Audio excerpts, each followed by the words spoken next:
Okay, dito kami sa Jollibee. Nagpadala si kapatid Imelda ng ng pamerienda, kinantsawan ko. So from Japan pa po yung puhunan dito. Puhunan. And sabi ko eksakto, because you know what?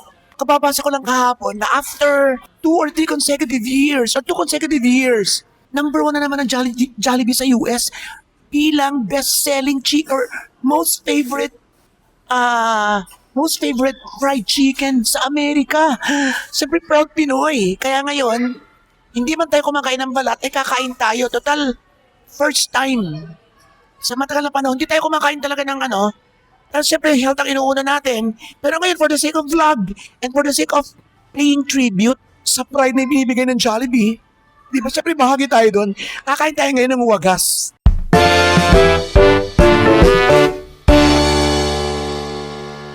Ano masasabi, Chito? Waga. Okay. Lagyan natin to dito. Waga. Ang galit sa sombrero, hindi tayo nakain ng may sombrero.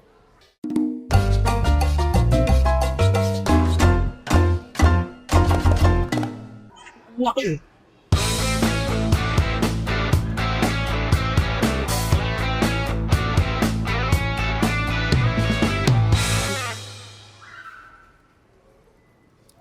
Hindi ko talagang balat to. Kaya lang yan eh. Ngayon lang naman juicy oh. Yan daw nagustuhan nila kung bakit malakas ang Jollibee. Because juicy. Ano? Juicy.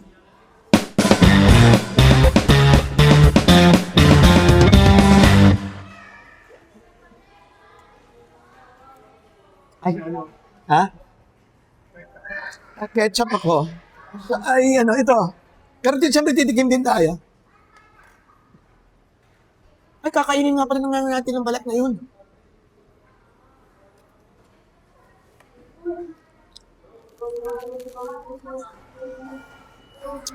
Wala silang yung ready bagagag na. Kailangan pang ngat-ngatin.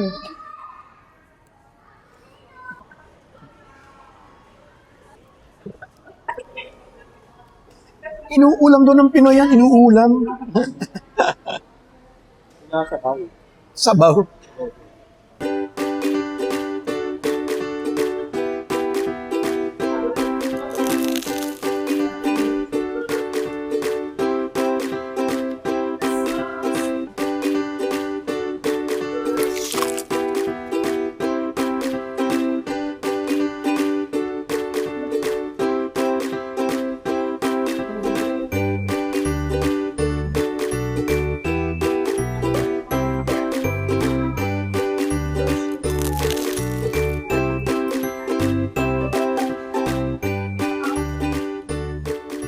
Mahina ako sa spaghetti. Hati tayo, Chito. Wag ka. Pwede. Hanggat di ko pa nasisimulan. Mahina ako sa mga spaghetti sa mga junk food. Yung sa itong isa, hindi naman natin nagyan eh. Sa timalay, pinagpabalot natin ng apple pie at saka spaghetti.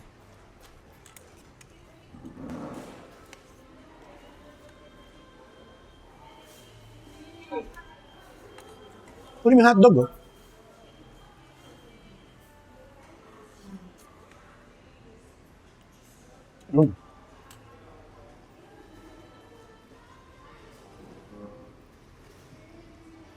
Ew. Pero ngayon lang naman, di ba?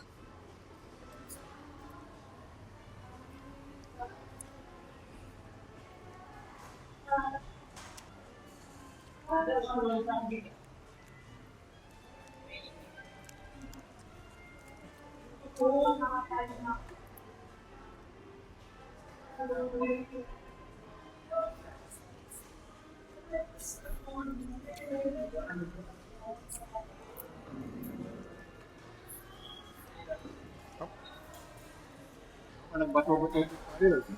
Para? Bago ito, kakain. O nga, no? Isang araw yun, no?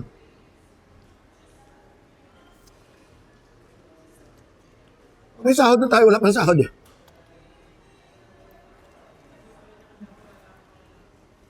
Thank you, kapatid.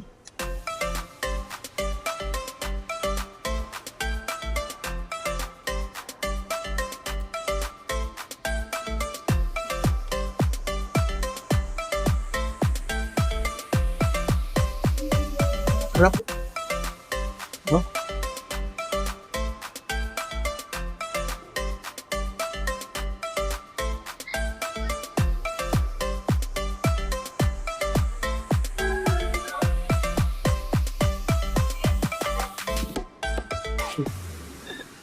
Aba!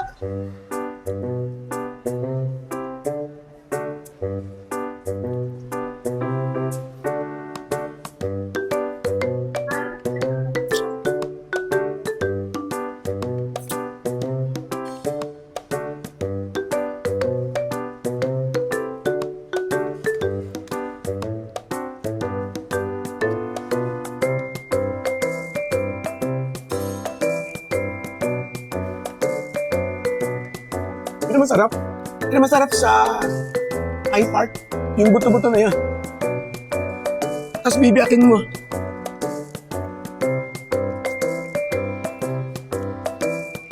At may atay. Ay, hula.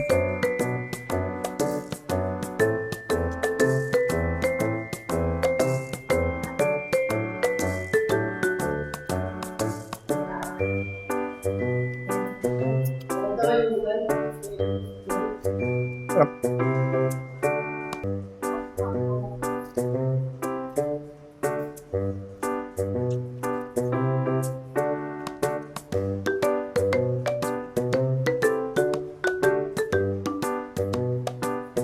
Testing nga ito. Testingin natin.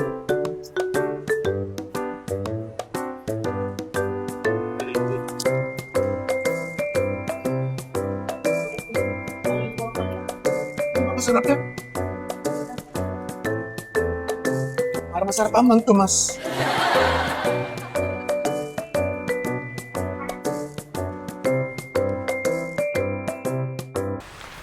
Naku, ayan na, umuulan na. Kayo po may konting lakad sa labas, importante. Naku, pagkatapos natin mag-Jollibee pagkatapos natin mag-Jollibee kahapon, naku, pinasundan ko agad ng pagkain ng sinigang. Di pa nagluto dito bago tayo umalis. Hindi natin nakain agad-agad. So pagbalik ko, ay naku, nilantakan ko.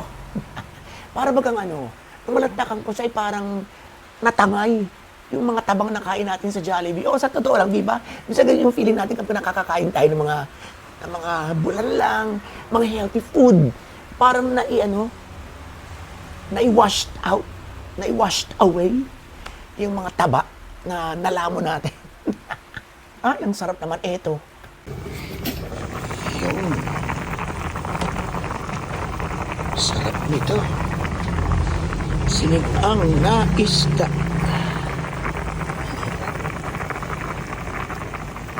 Isdang kanigi. Talaga namang sa tunog pa lang, sa pagkulo-kulo pa lang, ulam na. Tapos dadampi pa sa mukha mo yung kanyang usok-usok. Yung init mararamdaman mo.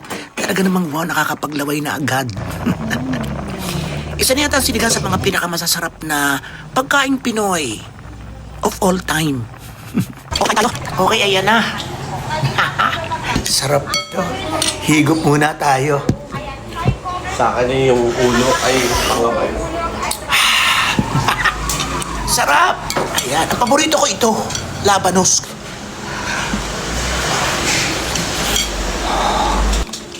Tapos ito.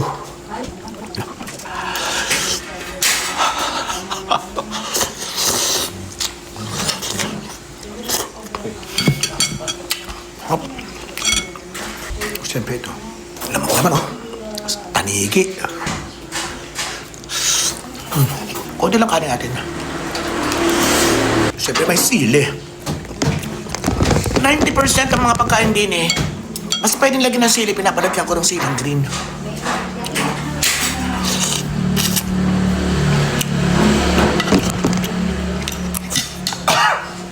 Tumatalab na. Ayun na.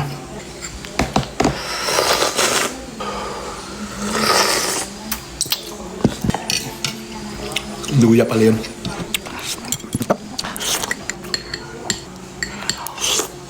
Ayan, talagang nasagap-sap si Chito. Yun. Ayo, anong paborito niyong ulam? Ang sinigang ba number 1 sa inyo o pang anong number ito? Comment kayanan yung top 5 favorite na ulam Pinoy. Go! Yan. Ay nako, di ba ang sarap? Wala, lumalakas na. Ayan. Pero mainit yung hulab.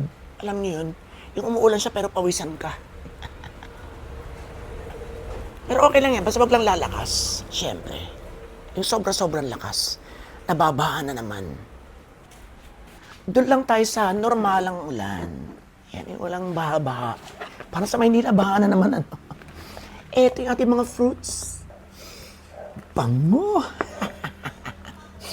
Ito, tatantarin natin ito ng bonggang-bongga. Pero bukas na natin ito kakainin. Okay? Ay, so yun. Napasarap tayo ng Jollibee. Actually, nung sinabi ko nakakainin ko yung balat, hindi ko rin nakain lahat. Hindi napansin ko nila ng pandang ending na. Hindi ko rin kinain yung mga balat. Pero at least nakatikim tayo ng ilan ng konti. And sa totoo lang, ang sarap talaga. Oo. Ang isang mistake ko, itong microphone natin, ginagawa ko pang green. So, pag natigil ako ng pagsasalita, wala ka na ibang maririnig, parang hindi man maganda sa tenga. So, mabuti na yung, malakas yung boses natin, pero pakinig pa rin yung natural, yung noise, yung sound sa ating environment. And hindi talaga nakakapagtaka na mag-number 1 ito.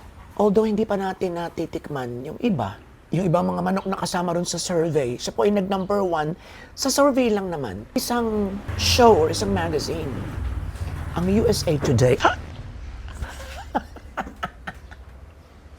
nabagsak. Gulat ko eh. Actually, etong nakikita ninyo, ito yung mga ilan pa sa mga lamog namin. Ang lamog ko, lamog is madumi, matubal, maduming damit. Pinapalaban natin to because, eksakto bumagsak na siya, nagparamdam eh.